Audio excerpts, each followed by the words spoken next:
untuk menghormati UI. Saya tadi sudah matur sama Pak On juga sama Direktorat.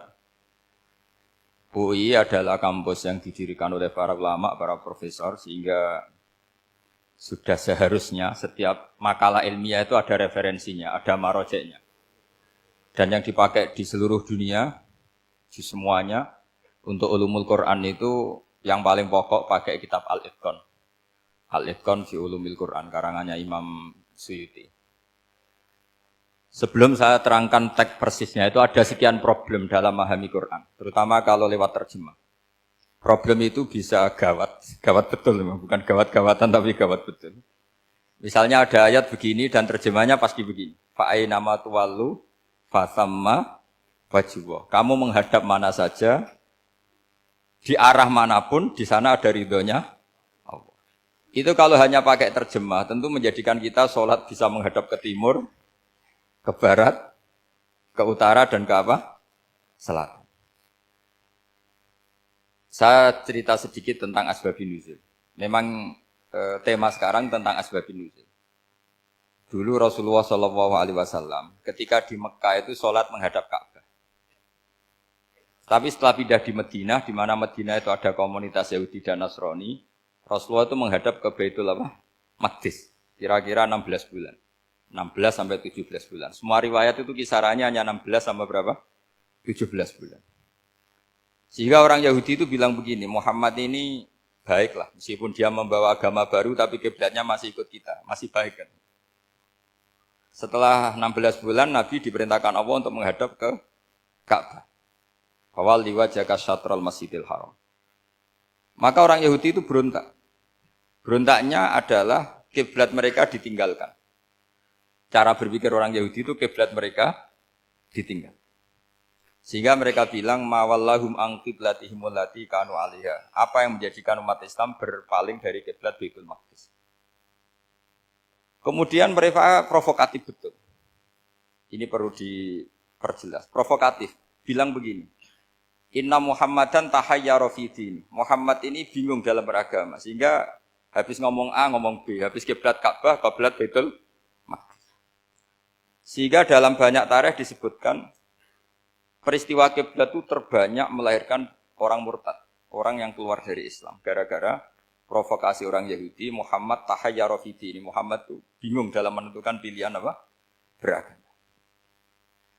Kemudian walhasil singkat cerita akhirnya Nabi itu madhep Ka'bah. Apa yang terjadi mukjizat itu adalah bahwa agama ini agama yang mewakili semua agama sebelumnya yang masih orisinil. Yaitu Nabi akhirnya berargumentasi Ka'bah adalah kiblat yang asli, yang lebih tua. Terus mereka tanya, buktinya apa? Dijawab oleh Quran, fihi ayatum bayyinatum maqamu apa? Ibrahim.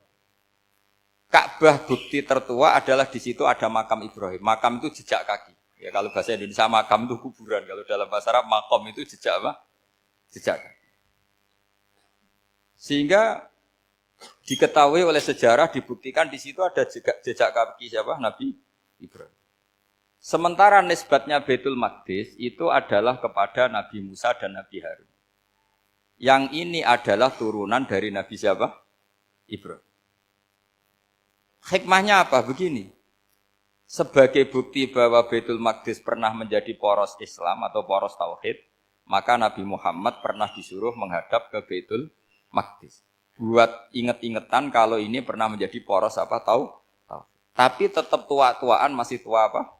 Ka'bah. Nah, kenapa tua Ka'bah tadi? Karena Ibrahim adalah Abul Anbiya, bapak dari para.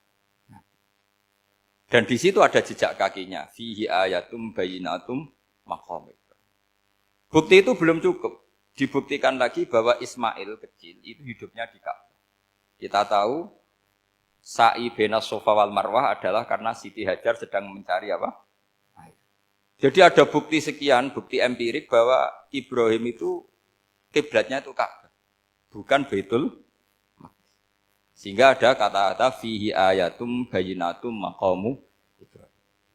Nah, tanpa ngerti asbabun nuzul, kamu akan mengartikan fa'aina ma tuwallu fasamma wajhuhu itu salah. Karena di situ kamu menghadap mana saja, maka di situ ada ridhonya Allah. Maka para ulama memberi catatan, maksudnya begini, kamu menghadap kemana saja, asal itu yang diperintahkan Allah, maka di situ ada ridhonya. Harus seperti itu maknanya, disesuaikan dengan konteks asbabin nuzul. Tanpa seperti itu tidak bisa. Dan masih banyak lagi kepentingan tentang asbabin nuzul. Jadi problem sekarang adalah banyak mufassir yang hanya mengartikan dari terjemah. Itu bahaya sekali.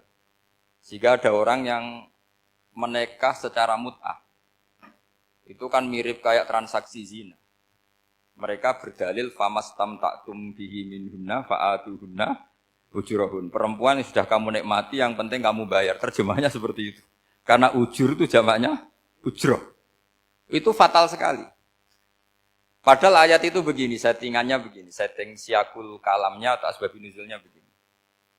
Ini sekaligus, memang saya sengaja ngaji dengan tema yang berat. Bentuk penghormatan pada yang ngaji.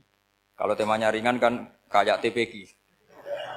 Jadi ini supaya gue keren-kerenan, ini ada doktor Pak Oni pernah dekan Fakultas Hukum. Jadi kalau saya nanti salah tinggal ditangkap saja, gampang kan? Tapi nangkap saya berurusan dengan Tuhan. Jadi kalau orang dekat Allah itu yang tanggung jawab itu Allah. Jadi beliau bisa menang di kepolisian tapi kalah di hukum Tuhan. Jadi kalau berhadapan-hadapan dengan saya. Begini asbabun nuzulnya begini. Wal muhsanatu minan nisa yang awal juz 5 itu, ya kita santai aja. Yang awal juz 5 itu sebetulnya maktuf, diatafkan pada ayat hurrimat alaikum ummahatukum wa banatukum wa akhwatukum wa ammatukum wa kholatukum wa banatul akhi wa banatul ukhti. Jadi perempuan yang haram dinikah itu ada 7.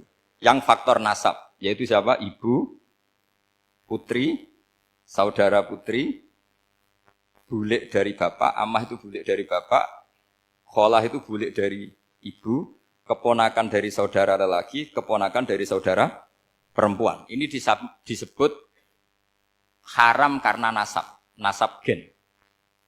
Kalau orang Jawa bilang hanya 4, karena ngitungnya bulik, baik dari bapak maupun ibu. Kalau orang Jawa bilang kan bulik, terus keponakan, dihitung 1. Padahal ada keponakan dari saudara lelaki, ada keponakan dari saudara apa? Perempuan, wabanatul akhi, wabanatul ukhti. Terus kedua, haram karena rodok. Kita tahu dalam hukum Islam, rodok adalah sama dengan nasab. Jadi ibu yang pernah menyusui kamu berarti jadi ibu kamu. Dan saudara sepenyusuan berarti menjadi saudara kamu. Ini disebut wa ummahatukumul lati arda'nakum wa akhwatukum minar rodok. Terus ketiga, haram karena musoharoh, karena besanan. Jadi pagi ini misalnya saya nikah dengan Sri, bilang qabil tu nikaha wa taswijaha bil maril madkur. Setelah nikah dengan Sri ini otomatis ibunya dia menjadi mertua. Otomatis haram saya apa? Nikah. Ini namanya haram karena musoharoh. Atau kamu punya anak Zaid. Zaid pagi ini akad dengan Sri. Berarti Sri adalah menantu Anda. Otomatis haram bagi Anda. Itu namanya haram karena musoharoh, karena bisanan. Itu yang disebut waroba haram-haram itu kan saat terus itu wa ummahatu nisaikum, ibu dari istri-istri kamu. Memang ini agak jelimet, tapi memang syaratnya mufassir harus biasa jelimet. Jangan hanya nyari partai ayat-ayat untuk kepentingan partai. Wah itu ngeri. Kacau Quran dipakai kampanye. Terus itu berarti sudah 3 kan? Haram karena nasab, karena rodok, haram karena musoharoh. Terus yang keempat ini, haram yang bukan karena sebab pada seorang perempuan, tapi karena istri orang. Ini disebut wal muhsanatu minan nisa. Haram menikahi perempuan yang masih milik orang lain. Nah, orang lain yang menikahi ini, istilahnya Allah adalah lelaki yang menikahi perempuan ini adalah lelaki sing muhsinina ghairu musafihin, secara nikah yang sah. Nah, nikah yang sah itu begini dalam hukum fikih Islam. Saya nikah dengan Sri, kalau hanya akad, itu saya wajib bayar mahar hanya separuh. Jadi kalau saya janji bayar 1 miliar, berarti wajib bayar berapa? 500 juta. Kalau janjinya 100 juta, hanya bayar 50 juta. Itu yang wajib bil akdi. Nanti wajib sepenuhnya nunggu bil jima. Kalau sudah hubungan intim baru wajib 100%.